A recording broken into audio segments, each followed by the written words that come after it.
Salamat po. Sa araw na yon, sabi ng Diyos, hahangarin ng tao ang kamatayan, hindi na darating sa kanila. Biro mo sa hirap, gusto mo mamatay, ayaw kang mamatay, pakinggan nyo. Basa. At sa mga araw na yaon ay hahanapin ng mga tao ang kamatayan, at sa anumang paraay hindi nila masusumpungan, at mga nanasang mamatay, at ang kamatayan ay tatakas sa kanila. Biro mo ang hahanapin ng tao dun sa mga araw na yung kamatayan na, pero hindi nila masusumpungan ng kamatayan. Matitikman ng mga tao ang bigat ng parusa at pagkagalit ng Diyos. Plano ng Diyos sa atin yung makasama niya tayo sa paraiso.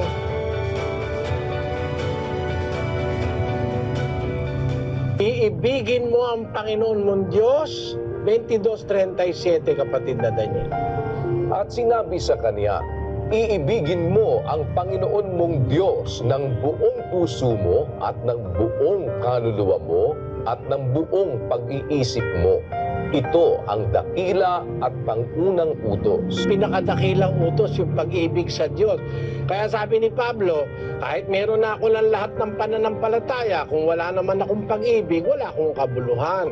Kahit ibigay ko lahat ng tinatangkili ko, pati lahat ng laman ng bulsa mo, ipamigay mo sa kapwa, sa mahihirap, gumawa ka ng kabutihan, kung mawawala yung pag-ibig sa Diyos, mawawalan ng kabuluhan. So, merong tatlong kahilingan ang kaligtasan. Basahin natin ang 13:13 ng unang Korinto. Datapwat ngayoy nananatili ang tatlong ito, ang pananampalataya, ang pag-asa, at ang pag-ibig. Ngunit ang pinakadakila sa mga ito ay ang pag-ibig. Para ka makasigurong maliligtas ka, sumunod ka dun sa aral ng Ebanghelyo, sa aral ni Kristo, 15:1 ng unang Korinto. Ngayoy ipinatatalastas ko sa inyo, mga kapatid, ang ebanghelyo na sa inyo'y aking ipinangaral, na inyo namang tinanggap, na siya naman ninyong pinananatilihan. Sa pamamagitan naman nito'y ligtas kayo, kung matiyagan ninyong iingatan ang salitang ipinangaral ko sa inyo, maliban na kung kayo'y nagsisampalataya ng walang kabuluhan. Sa pamamagitan nito, sabi ni Pablo, yung Ebanghelyo, ligtas kayo. Para makatiyak ka, maliligtas ka, susunod ka sa aral ng Ebanghelyo. Walang kinalaman yung milagro, walang kinalaman yung mga kung ano-anong arte ng mga relihiyon. Ang aral ng Ebanghelyo ang ikaliligtas natin. Susunod tayo. Basahin natin ang 1:16 ng Roma. Sapagkat hindi ko ikinahihiya ang ebanghelyo, sapagkat siyang kapangyarihan ng Diyos sa ikaliligtas ng bawat sumasampalataya, unay sa Hudyo at gayon din sa Griego. Ang Ebanghelyo, ang kapangyarihan ng Diyos sa ikaliligtas ng bawat sumasampalataya.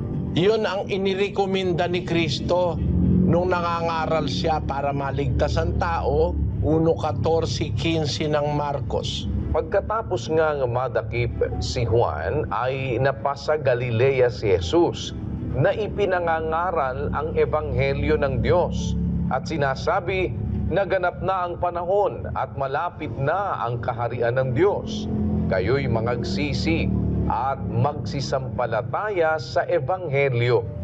Magsisi kayo, magsisampalataya kayo sa Ebanghelyo.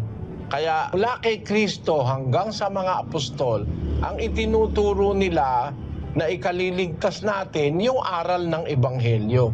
Yun nga ang ating ipinangangaral ngayon eh. Yung aral ng Ebanghelyo. Yung isinulat ng mga apostol, itinuro ni Kristo, galing sa Ama, yun ang ikaliligtas natin, kapatid. Sa Biblia, ang aral ng Ebanghelyo, merong aral kung paano ka makikisama sa asawa. May aral kung paano ka magpapalaki ng anak. May aral kung paano kayo maghahanap buhay. May aral sa Ebanghelyo kung anong dapat kainin, kung may bawal bang pagkain o wala. Ang aral ng Ebanghelyo kung paano dapat magdamit, pati pagdadamit nasa Ebanghelyo eh. Basahin natin yung unang Timoteo 2:9. Gayon din naman na ang mga babae ay magsigayak ng mahinhing damit na may katimtiman at hinahon. Pati damit may aral sa Ebanghelyo. Ang babae gagayak ng mahinhing damit, matimtiman at mahinahon. Hindi magboborles. Ang babae hindi dapat nakaburles na ipinapakita buong katawan. O may damit man, hapit na hapit, nakikita mo na itsura.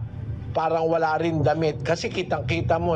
Kasi ang aral ng Ebanghelyo, ang babae gagayak ng mahinhing damit, matimtiman at mahinahon. Kaya ang Ebanghelyo merong aral sa pananamit, merong aral sa pagkain, paano ka kakain, no? Kung paano ka maghahanap buhay, kung paano ka magtataguyod ng pamilya, kung paano kayo mananalangin, kung paano magsasama mag-asawa, kung paano nyo papalakihin ang inyong anak, paano kayo makikipagrelasyon sa kapitbahay, sa kaaway, sa kaibigan. Marami. Hindi ko lang maiisa-isa lahat, kapatid, pero yan ang paraan para makatiyak kang maliligtas ka. Ang Diyos kasi hindi nagsisinungaling sinabi niya, sumampalataya ka sa Ebanghelyo, sumunod ka. Sumunod ka, tiyak na tiyak yun, maliligtas ka. Kasi siya nagsabi na ang ikaliligtas yung aral ng Ebanghelyo. Hindi naman siya pwedeng magsinungaling. Ang Diyos, no? Basahin natin yung Tito 1:2. Sa pag-asa sa buhay na walang hanggan, na ipinangako ng Diyos na di makapagsisinungaling, buhat pa ng mga panahong walang hanggan. Ang Diyos pala hindi makakapagsinungaling. Kaya pag siya ang nagsabi, maniwala ka, sigurado yon. Ang assurance mo na sigurado, ang Diyos hindi nagsisinungaling.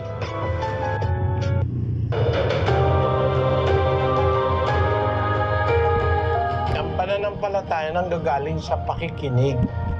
Para mapagyaman ang pananampalataya, dapat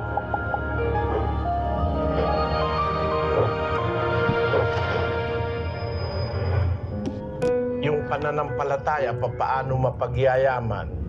Basahin natin ang 17 ng Roma. Kaya nga, ang pananampalataya ay nanggagaling sa pakikinig, at ang pakikinig ay sa pamamagitan ng salita ni Kristo. Ang sabi, ang pananampalataya nanggagaling sa pakikinig. Para mapagyaman ang pananampalataya, dapat. Pero alin ang pinakikinggan? Ang pakikinig.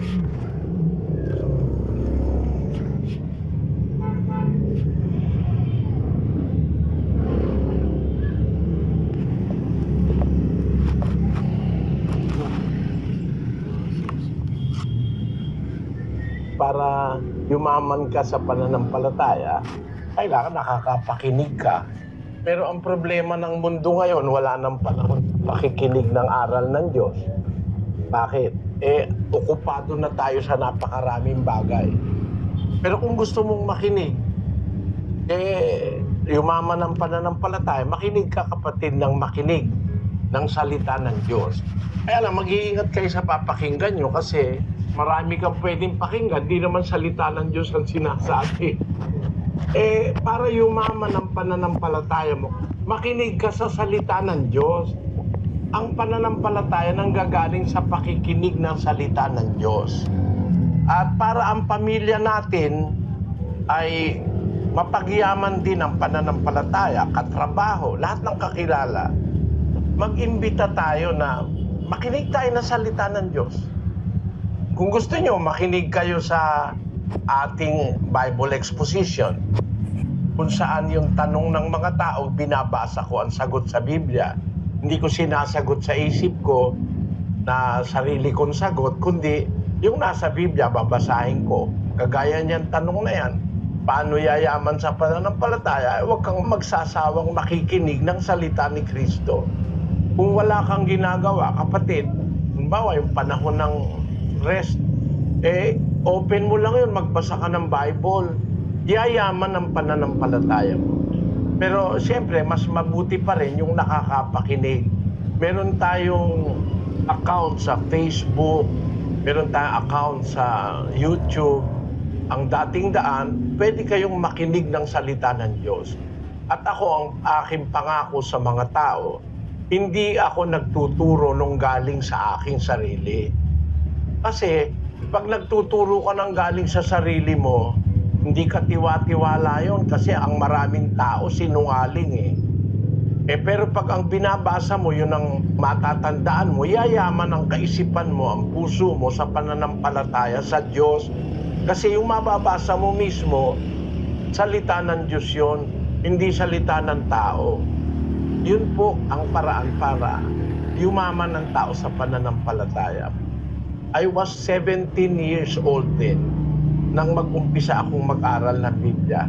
Kaya masasabi ko, yumaman na ako sa pananampalataya sa Diyos. I have proven through the Bible na meron talaga Diyos. Nakita ko yung kabutihang itinuturo ng Diyos sa kapwa, pagmamahal sa kaaway, pagmamahal sa pamilya, pagmamahal sa kapitbahay. Nakita ko sa salita ng Diyos. Nakita ko yung pag-maintain ng mabuting budhi, yung hindi ka nag-iisip ng nagpaplano ng masama laban sa kapwa mo. Ang iniisip mo, makatulong sa kapwa. Yun ang naituro ko kay kapatid na Daniel sa kanyang magulang at sa kanyang mga kapatid. Kaya si kapatid na Daniel lumaki, yung tinatawag niya Daniel Rason, si Kuya, lumaki yan sa aking pagtuturo, may tutorship. Kaya natuto siyang mag-isip ng mga paraan para makatulong. Tayo, meron tayong libreng sakay, meron tayong libreng ospital, meron tayong libreng diagnostic center. One of the most sophisticated diagnostic centers in Luzon ay ang ADD Diagnostic Center. Pero walang bayad yan. Meron tayong orphanage, meron tayong free education, yung La Verdad Christian College, walang bayad lahat yan.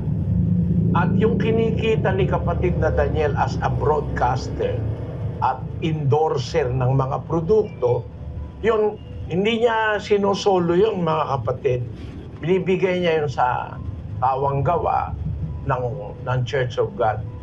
Kaya tayo, nakakatulong tayo regularly sa ating mga nangangailangang kababayan.